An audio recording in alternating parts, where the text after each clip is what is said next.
Hello મિત્રો, જય શ્રી કૃષ્ણ. મારી હોમ કુકિંગ રસોઈની ચેનલમાં તમારું સ્વાગત છે.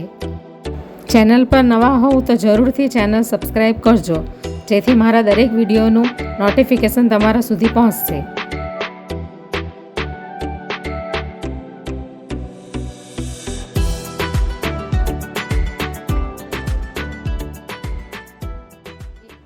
તો આજે હું દેશી સ્ટાઇલમાં ટાકોસની રેસીપી શેર કરવાની છું. તો એના માટે મેં આ એક વાટકી ભરીને ઘઉંનો લોટ લીધો છે, વ્હીટ ફ્લોર, અને એક વાટકી મેંદો લીધો છે. હવે આપણે એની અંદર નાખીશું આ 1 ચમચી જેટલું સ્વાદ અનુસાર મીઠું લીધું છે અને 1 ચમચી ઓરેગાનો લીધો છે. એ આપણે અંદર નાખી દઈશું. 1 ચમચી આપણે એની અંદર ઓઇલ નાખીશું. હવે મિક્સ કરી લઈએ.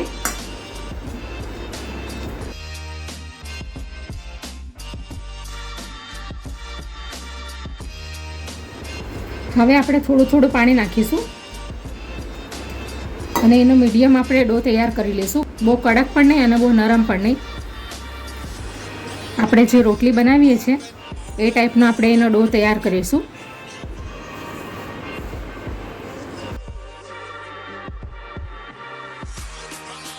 આમ તો ટાકોસની રેસીપી મકાઈના લોટમાંથી જ એનું જે આ રોટલીનું પડ આવે છે એ મકાઈના લોટમાંથી જ બનાવવામાં આવે છે.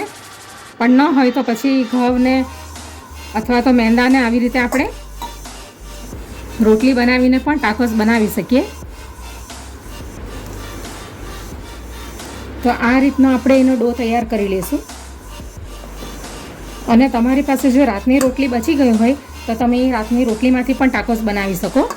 ઇન્સ્ટન્ટ નાસ્તો જે છોકરાઓને ખૂબ જ ભાવે છે. તો આ રીતના આપણે એનો ડો તૈયાર કરી લઈશું.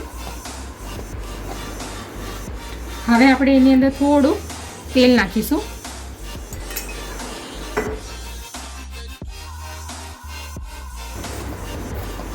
હવે આપણે એને 10 મિનિટ માટે રેસ્ટ કરવા મૂકીશું.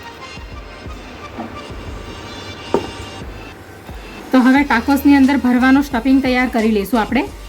એના માટે મેં આ એક કેપ્સિકમ લઈ લીધું છે મીડિયમ સાઇઝનું, અને અડધું ગાજર લીધું છે, અને એક ઝીણો સમારેલો કાંદો લીધો છે, અને એક મીડિયમ સાઇઝનું ટામેટું લીધું છે. એ પણ આપણે અંદર નાખી દઈશું.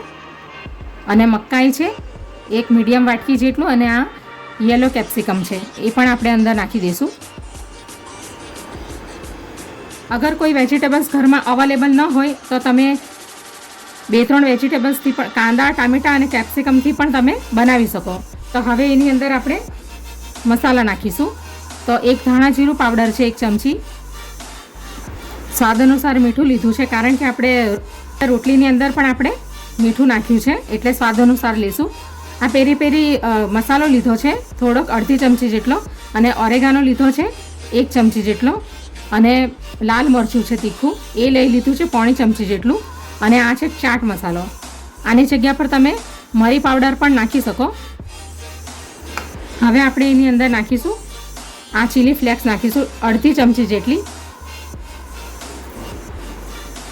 થોડુંક આપણે આદુ મરચાંની પેસ્ટ પણ નાખી દઈશું અંદર. 1 ચમચી આપણે શેઝવાન ચટણી નાખીશું. તો 100 ગ્રામ જેટલું મેં પનીર લઈ લીધું છે ઝીણું કટ કરીને, એ પણ નાખી દઈશું અંદર. 1 મુઠ્ઠી ધાણા નાખીશું. હવે એક બાફેલું બટાકું અંદર ગ્રેટ કરીને નાખી દઈશું. બાફેલું બટાકું નાખવાથી થોડુંક બાઇડિંગ સરસ થશે.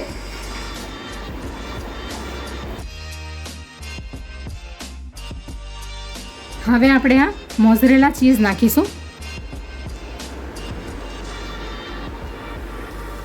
હવે એક મીડિયમ સાઇઝની ચમચી જેટલું ઓલિવ ઓઇલ નાખીશું અંદર. હવે આપણે મિક્સ કરી લઈશું.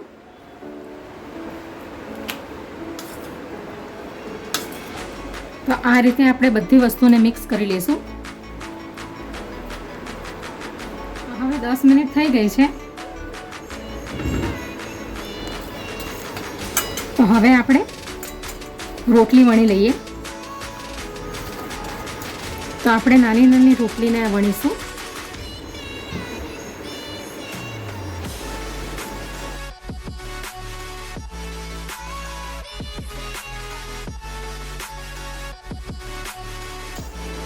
તો આ ટાઈપની આપણે રોટલી વણી લેશું. બહુ પતલી નથી વણવાની, આ ટાઈપની. હવે આપણે એને તવીમાં નાખી દઈશું.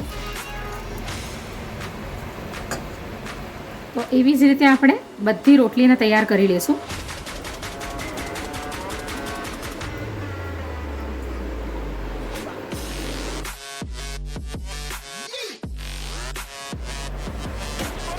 હવે આપણે રોટલીને પલટાવી દઈશું.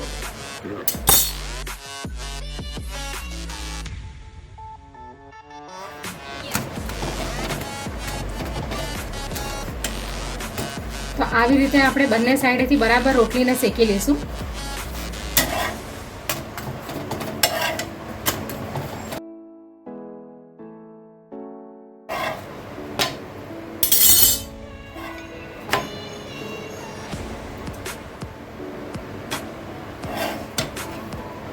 તો બધી રોટલી રેડી થઈ ગઈ છે આ ટાઈપની. હવે આપણે આ રોટલીની ઉપર આ સ્ટફિંગ ભરીશું સોસ લગાવીને. તો તમારે આ રોટલીની ઉપર તમારે ટામેટો સોસ લગાવવો હોય અથવા તો માયોનીઝ લગાવવી હોય તો પણ ચાલે, અને શેઝવાન ચટણી અથવા શેઝવાન સોસ પણ ચાલે. તો આપણે એની ઉપર પિઝા પાસ્તા સોસ લગાવીશું. આવી રીતે ચારે બાજુ આપણે એને સ્પ્રેડ કરી લઈશું.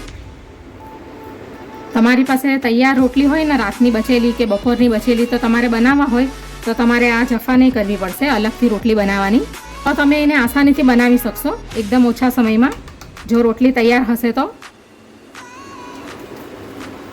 હવે આપણે આ સોસને લગાવી દીધો છે. હવે આપણે એની ઉપર આ સ્ટફિંગ ભરીશું.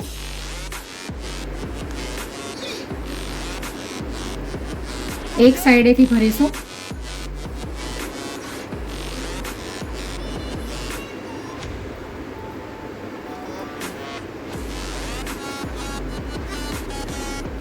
તો આ રીતે આપણે સ્ટફિંગને ભરી લઈશું. હવે આપણે એની ઉપર ચીઝ ગ્રેટ કરી લઈશું.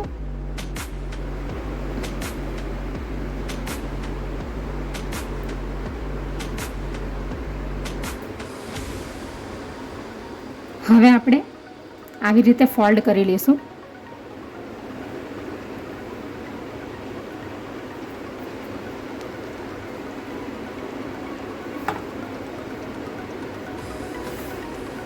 આ રીતે.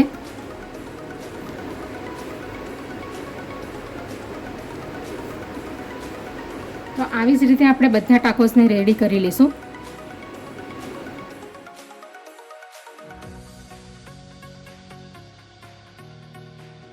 આ રેસીપી ખાવામાં પણ એકદમ સુપર ટેસ્ટી હોય છે અને વેજીટેબલ્સથી ભરપૂર હોય છે, એટલે હેલ્ધી પણ છે. ચીઝ નાખેલું છે એટલે બાળકોને પણ ખૂબ જ ભાવશે. તો બહારથી મોંઘા લાવીને આપણે ખાવા એના કરતાં આપણે ઘરે આ રીતે તૈયાર કરી લેવાના.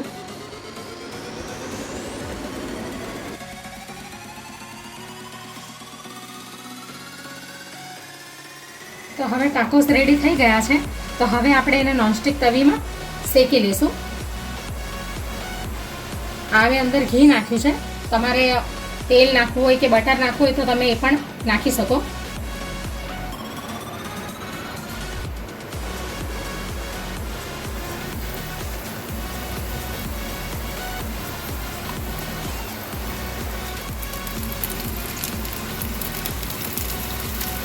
તો આવી રીતે એને મીડિયમથી સ્લો ફ્લેમ પર આપણે એને શેકી લઈશું.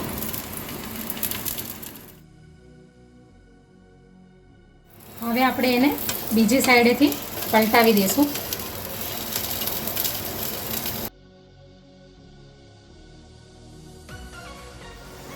આવી રીતે હલકા હાથથી આપણે એને પ્રેસ કરીશું. બહુ વધારે નહીં દબાવવાનું છે, નહીં તો પછી ફિલિંગ બધું નીકળી જશે. તો હવે આપણે બીજી સાઈડેથી પણ પલટાવી દઈએ.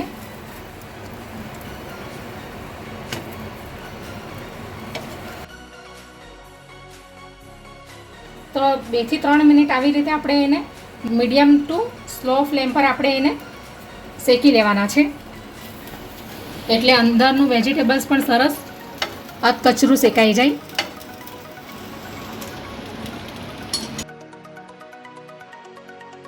તો હવે ટાકોસ રેડી થઈ ગયા છે. તો હવે આપણે એને એક પ્લેટમાં કાઢી લઈએ.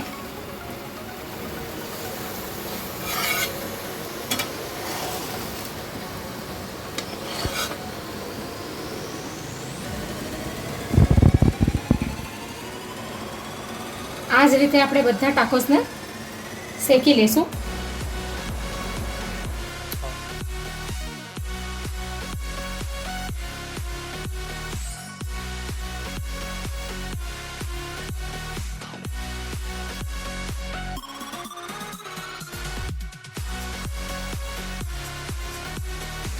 તો બધા ટાકોસ રેડી થઈ ગયા છે. તો હવે આપણે એને પ્લેટમાં કાઢી લઈશું અને આ રીતે આપણે એને સર્વ કરીશું. એકને આવી રીતે પાથરી દેવાનું છે અને પછી આવી રીતે એક પછી એક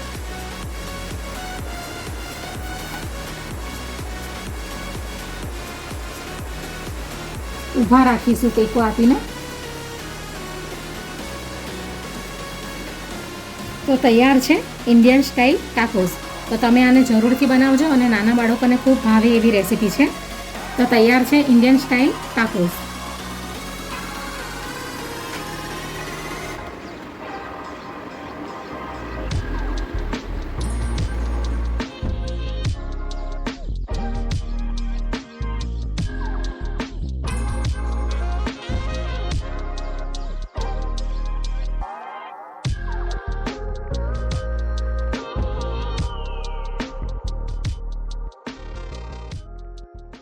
Audio Jungle.